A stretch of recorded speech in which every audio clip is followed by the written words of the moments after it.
back to my channel. My name is Cierra of ambitiouslycierra.com, and I post ambitious lifestyle and vlog content right here on YouTube and on my other social media channels.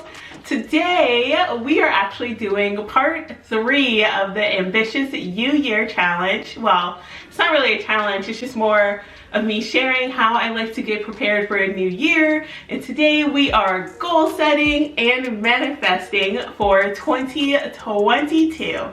So this year I'm altering my process a little bit in that I'm using some new tools that were made available to me. I'll leave all the information in the description box. This year I'm using the Manifestation Journal from Flourish Planner. It has 60 manifestation journal prompts for positive thinking and goal setting. Today I'm only going to focus on 3 of those prompts, but let's go move to somewhere a little more cozy so that I can journal away and just get myself in the zone before actually manifesting and planning for the year.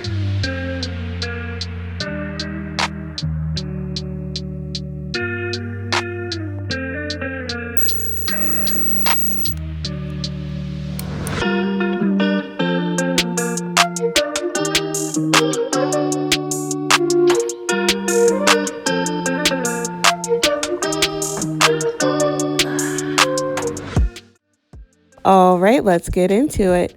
Feel free to pause this video at any point to complete the journaling practice with me, or you can always screenshot or come back later to complete the prompts.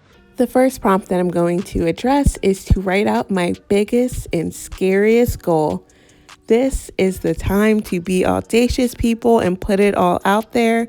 One of the important components of goal setting is having the courage to admit what it actually is that you want, and then you can use this brainstorming to formulate goals and steps that you can take to make it happen. Now that we've confidently said what it is that we want, it's time to look at the things that could get in the way if we let them. So the next journal prompt that I'm doing is to name a limiting belief that I have about myself and debunk it. This can be challenging, but you know yourself and you know what it is that gets in the way of your success. And when I say debunk it, I mean think of an example that proves yourself wrong.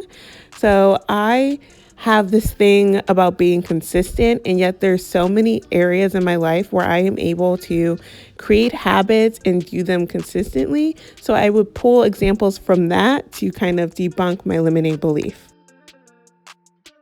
The last journal prompt that I'm completing is to identify what actions I could take today to support my future self. And I even expanded on that a little bit to think about which actions I can take or systems I can set in place in order to help me reach my goals later on.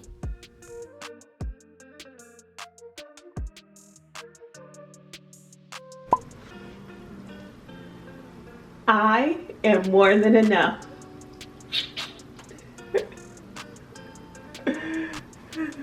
I almost just did a big candle no. I almost blew out the candle, but it's the first burn. So we're gonna bring that into the next room with us while we continue on the process. I just did journaling. I actually feel like really empowered right now, which is great, and which is why I love journaling. So now I'm going to take a quick look back at some of the goals and what I had last year, and then I'm going to start making some goals for this year, and then I'm going to use that information to move on to step 3. So let's go back to the other room. Basically the only thing I have in GoodNotes is a bunch of Flourish planners. And there's a 2022 version that also has a goal section, but I'm going to look back at my 2021 goals before I fill that one in completely.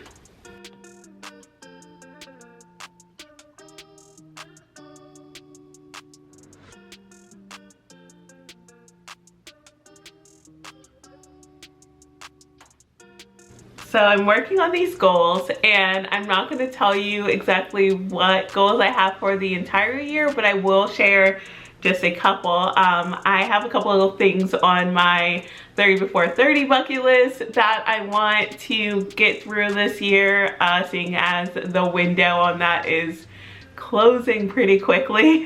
So that's definitely something in the personal goal category. I also really want to hit 1K subscribers on YouTube, and I'm working on my consistency with that. So if you want to help me out, feel free to share these videos with people, or just subscribing on here or liking the video would mean a lot to me. Definitely have some big goals for Ambitiously You products and the space over there. Yeah, I think that's all I'm really going to share about my personal goals for now, but I am going to use the information that I've kind of gathered for myself and looked at to make a vision board for the year. And I think even by looking at some of the things on my vision board, you'll be able to tell what some of my goals are. But that's definitely an important part of the process. As soon as you kind of know and have an idea of what you want your ideal day to look like, your ideal morning or night to look like, and some of the goals that you have for yourself throughout the year, those are the type of things that I look for images of to include in my own vision board. I'm going to share a short of something I did last year, which kind of goes through my whole digital vision board process.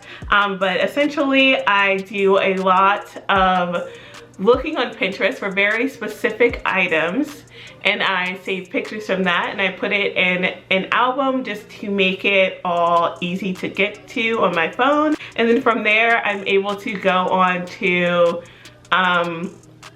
well, you can really use any app that you like. I prefer to just use Procreate because I can just like move them around and I just already have that app.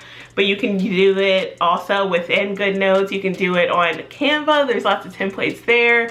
Or you can do it on a Word document, or you could do it the old-fashioned way and not do it digital at all, but instead do printouts or magazine cutouts and have something that you can just visually look at every day.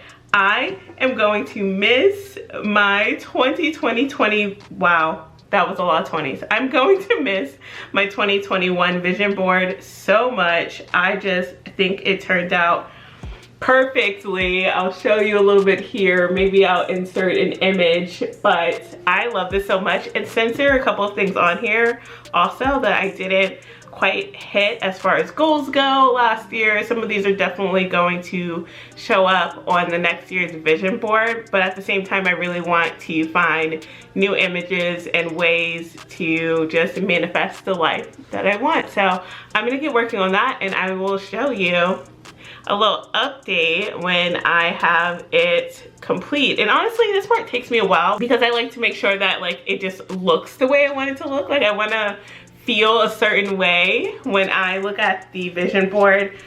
So it might take a little bit of moving images around. We'll see.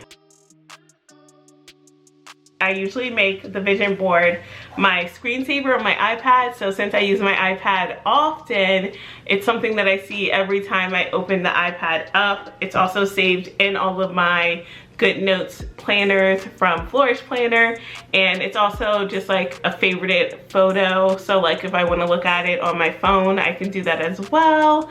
So yeah, I think the important part of vision boards is one, making sure that it's just accurately projecting the life that you want to live and the goals that you have. But the other part is that you actually look at it and you actually spend time with it so that you are reminded every day of what you're working towards and the goals you have, and it'll just like make it a little easier for it to come to fruition. I really do believe that. I love the way that this year's vision board turned out, and as you can see, I already set it as my screensaver for my iPad, just as a way for me to see it every day and so that I can reflect upon it and make sure I'm staying on track of my goals. And before we leave this video, I also want to show you some books that are on my kind of that girl TBR for the year. Basically books that I think are going to keep me on track in the right mental headspace and learn and grow so that I can achieve my goals this year. The first book up on the list is The 4 Agreements. I've heard so many great things about this book as just a personal development book. It says that it's a practical guide to personal freedom, so I'm really intrigued to see what I'm going to take from that. The second book is The Mountain Is You. Again, just another highly recommended book, and its subtitle is Transforming Self-Sabotage into Self-Mastery. And that's definitely something that I think that I need to work on. I am for sure someone that tends to self-sabotage, so I'm looking forward to reading The Mountain Is You and hopefully being able to develop from that book. And lastly, we have Business Minded by Carly. If you have been following me on my other social media channels, you know I'm a big fan of Carly. I've been following her for such a long time, and at the end of the year she actually published this book, and so I've already started looking through it and kind of using it as a way to map out my Ambitiously You stuff. So definitely plan on keeping this close to me as I go through the year. But yeah, I hope that you got something from this video as far as figuring out ways to goal set and manifest for the year. I am so excited for everything that 2022 holds, and I'm glad to have you here along on that journey. One of those is definitely that road to 1K. So like I said, if you want to hit that subscribe button, that'd be greatly appreciated. Remember, friend, you are more than enough and you are capable of amazing things. I'll see you right back here for the next video. Bye.